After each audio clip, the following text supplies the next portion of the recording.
वक्रतुंड महाकाय सूर्यकोटि समप्रभ निर्विघ्नं कुरु मे देव सर्वकार्येषु सर्वदा। विघ्नेश्वराय वरदाय सुरप्रियाय लंबोदराय सकलाय जगद्दिताय नागाननाय श्रुतियज्ञविभूषिताय गौरीसुताय गणनाथ नमो नमस्ते। ओम गंगणपते नमः। ओम शारदाय नमः। ओम सरस्वती नमः। ओम श्रीं क्लीं महालक्ष्मी नमः। शांताकारं भुजगशयनं पद्मनाभं सुरेशं विश्वाधारं गगनसदृशं मेघवर्णं शुभांगं लक्ष्मीकान्तं कमलनयनं योगिभिर्धान्यगम्यं वन्दे विष्णु भवभयहरणं सर्वलोकैकनाथं। त्वमेव माता च पिता त्वमेव बन्धुश्च सखा त्वमेव विद्या द्रविणं त्वमेव सर्वं मम देवदेव। वसुदेवं सुतं देवं कंसचाणूरमर्दनं देवकी परमानन्दं कृष्णं वन्दे जगद्गुरुं। मुखं करोति वाचालं पङ्गुमलङ्घयते गिरिं यत्कृपातमः वन्दे परमानन्दं माधवम्। ॐ कृष्णाय वासुदेवाय हरये परमात्मने प्रणतक्लेशनाशाय गोविन्दाय नमो नमः। गोविन्दाय नमो नमः। मनोजवं मारुततुल्यवेगं जितेन्द्रियं बुद्धिमतां वरिष्ठं वातात्मजं वानरयूथमुख्यं श्रीरामदूतं चरणं प्रपद्ये। श्रीरामदूतं चरणं प्रपद्ये। आइए हनुमंत विराजिए कथा सुनो श्री राम की।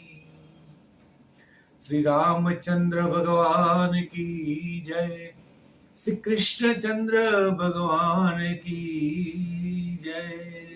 श्री एकलिंग जी महादेवनी जय। द्वारिकाधीशनी जय। रणछोड़रायनी जय। श्यामळिया लालनी जय। श्री महालक्ष्मी मातनी जय।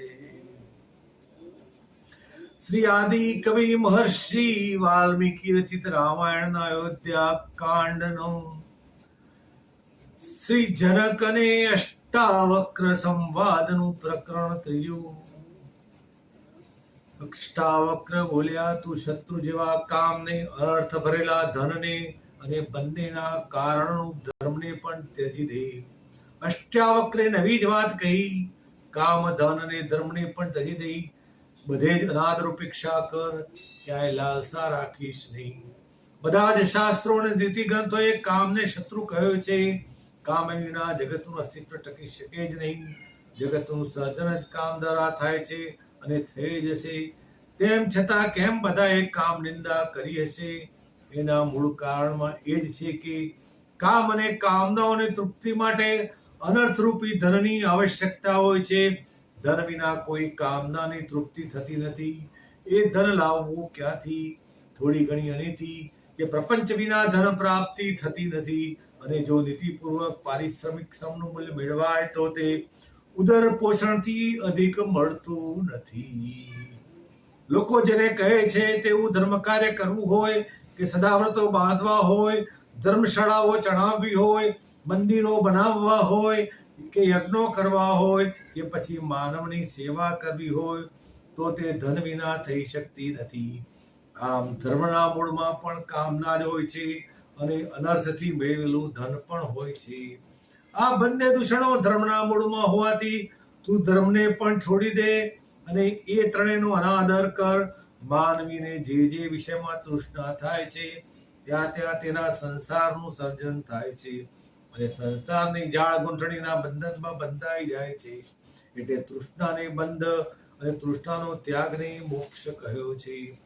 જ્યારે સંસાર ઉપર અનાસક્તિ નિર્ભેદ ઉત્પન્ન થાય છે અને આત્મ પ્રસાદ પ્રાપ્ત થાય છે ત્યારે ક્રમે ક્રમે તેની પ્રાપ્તિ તૃપ્તિ વધતી જ જાય છે. હવે તું પાછું વળીને જો તારા કેટલા જન્મો વીતી ગયા. એ વીતેલા જન્મોમાં રાજ્ય, પત્નીઓ, પુત્રો અને સુખ સંપત્તિ પર તું આસક્ત હતો અને બધા ઉપર અત્યંત આકર્ષણ હતું, તો તું એ બધું બચાવી શક્યો નથી. પૂર્વજન્મમાં શું તે સારા કામ નહીં કર્યા હોય તો પણ તને સંસાર વનમાં ક્યાંય શાંતિ મળી નથી.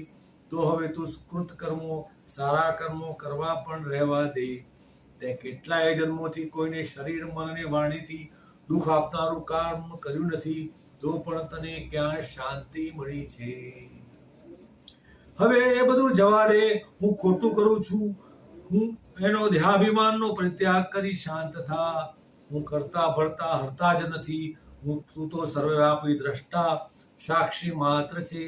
તું હું કઈ નથી, હું કઈ નથી, હું કઈ નથી એવો નિરંતર માળા જપ જપીને સુખી થા. કોઈ પણ વિચારને પોતાના અનુભવમાં ગાળીને પરીક્ષણ કર્યા પછી આચરણમાં મૂકવામાં આવે તે નિશ્ચય માનો કે તમે કોઈ નિયમને પરીક્ષણ દ્વારા સાચો છે એમ ઠરાવ્યો, પરંતુ જ્યાં સુધી તેને આચરણમાં ન મૂકો ત્યાં સુધી તે નિયમ સાચો કેમ કહેવાય? સાચો હોય તો તમે આચરણમાં કેમ મૂકતા નથી? સત્ય લાગવા છતાં જે આચરણમાં મૂકતા ડરતા હોય તેવા ભીરુ પામર મનુષ્યનો નિશ્ચય એ નિશ્ચય કહેવાય જ નહીં. અષ્ટાવક્ર કહે છે એવો જેણે નિશ્ચય કર્યો છે કે અહીં ભાવ અને અભાવ સ્વભાવથી જ થાય છે. હોવું એટલે પ્રગટવું અને ન હોવું એટલે લય પામવું. એ બંને ક્રિયાઓ સ્વભાવથી એટલે કે પ્રકૃતિથી થાય છે. સર્જન વિસર્જન એ એક વિકાર છે ને તેનું મૂળ પ્રકૃતિ છે. અષ્ટાવક્ર પૂછે છે તું તારી ઈચ્છા પ્રમાણે જન્મ લે છે, શું તું તારી ઈચ્છા પ્રમાણે મૃત્યુ પામી શકીશ? શું ના? જવાબ ના છે. તો પછી વર્તમાનમાં તું તારી ઈચ્છા પ્રમાણે શી રીતે કરી શકીશ? જો તારી ઈચ્છા પ્રમાણે તું કરી શકતો હોય તો રાજા બની જા અને આ ચંદ્રનો ડાઘ ભૂસી નાખ. બધું ઈશ્વરની ઈચ્છા પ્રમાણે જ થાય છે. તારી ઈચ્છા પ્રમાણે તું કાંઈ જ કરી શકતો નથી. આપત્તિ અને સંપત્તિ સમયે જ ઈશ્વર દ્વારા જ આવે છે. જે રીતે સમયે વૃષ્ટિ અને સમયે ગરમી, સમયે ઠંડી અને સમયે અન્ન અને સમયે ફળ હોય છે, તે રીતે સુખ દુઃખ સમય આવે જ છે.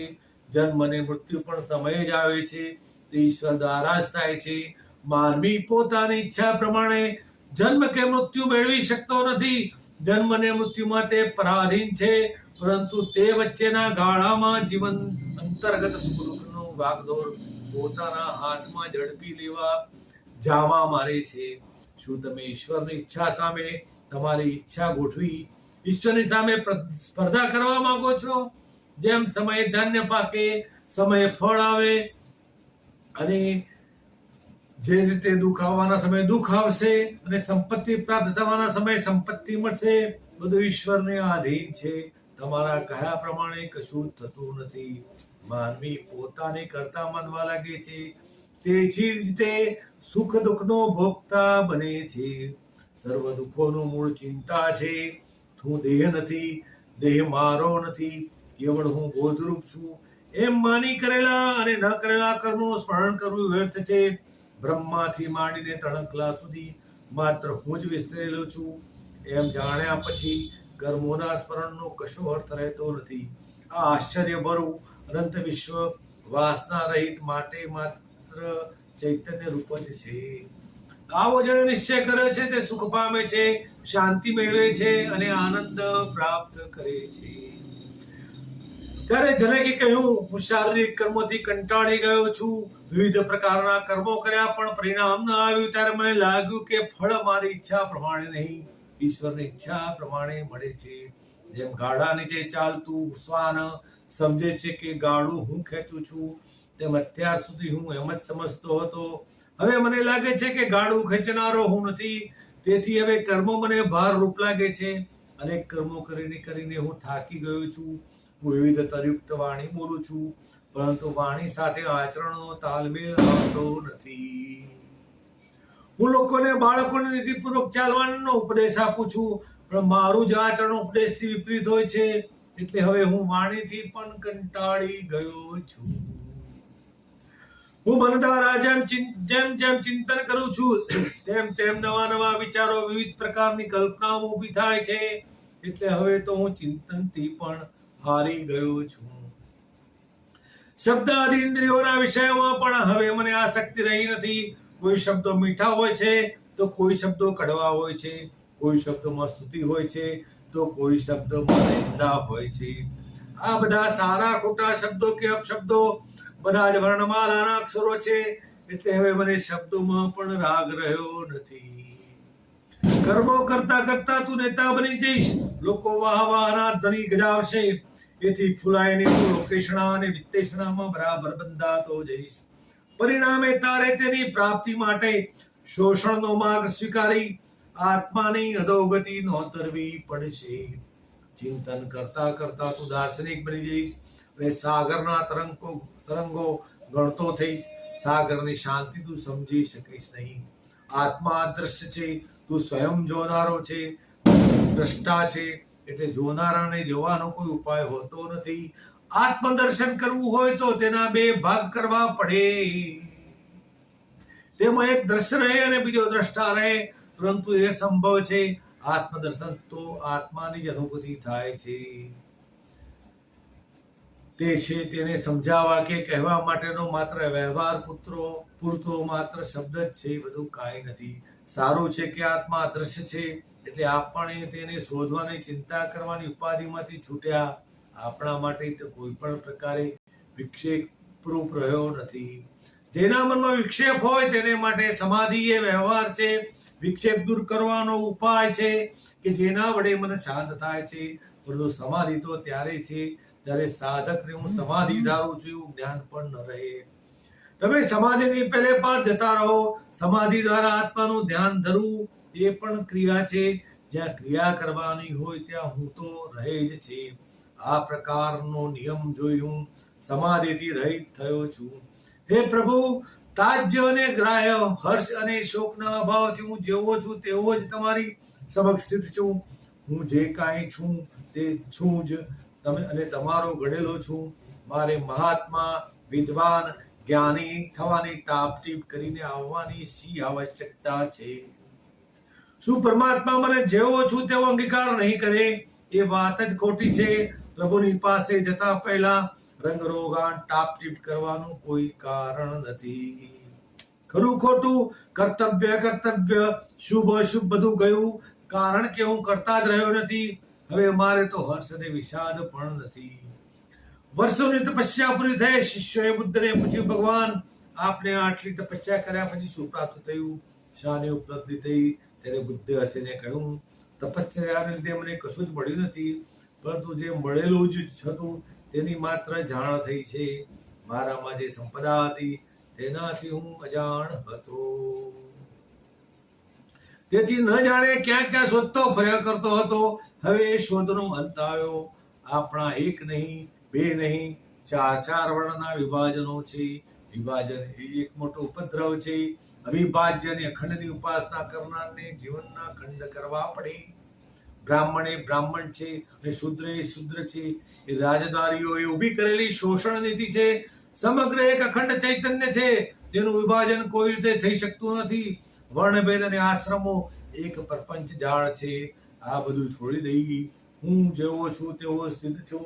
હું અંચિંત્યનું ચિંતન પણ સી રીતે કરું? હવે તો મેં ચિંતન કરવાની ચિંતા પણ મૂકી દીધી છે.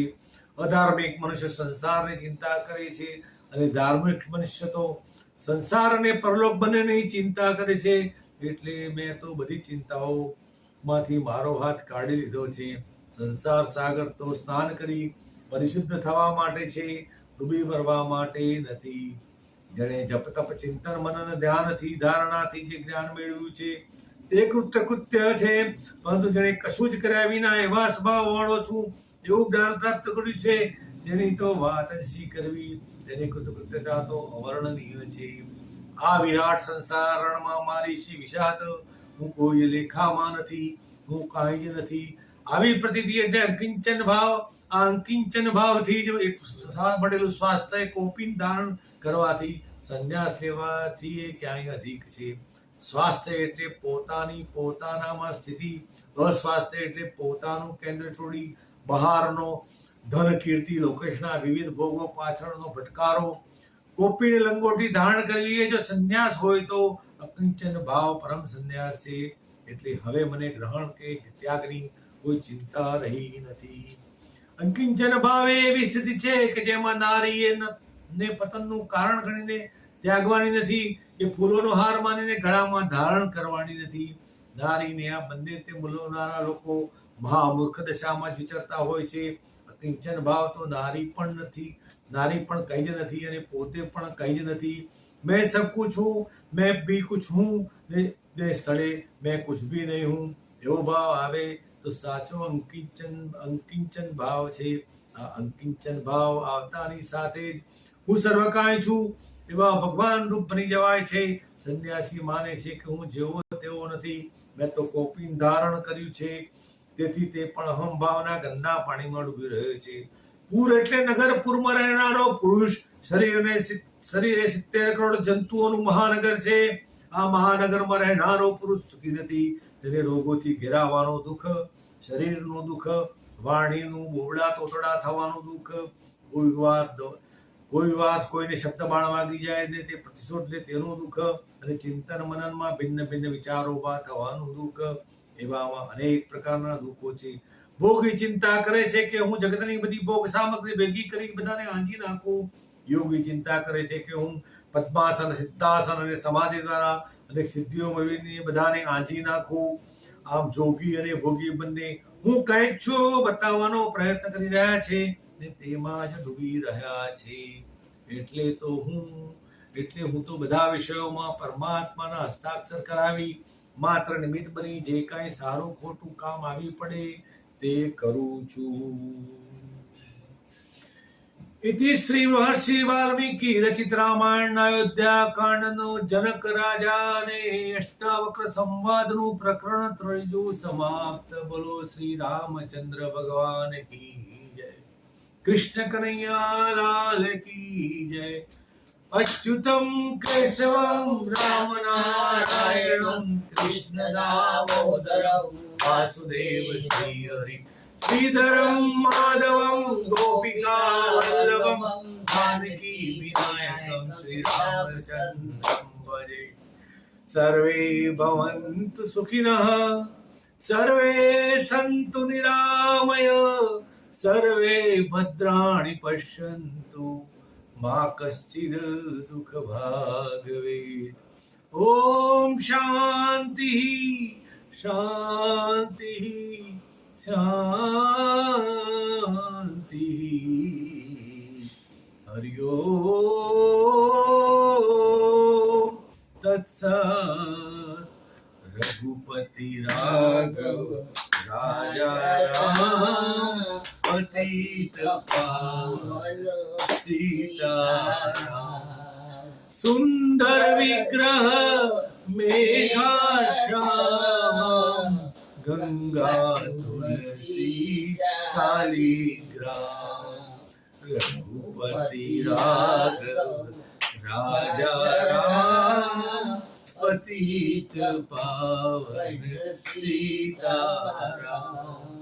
सीताराम सीताराम भगत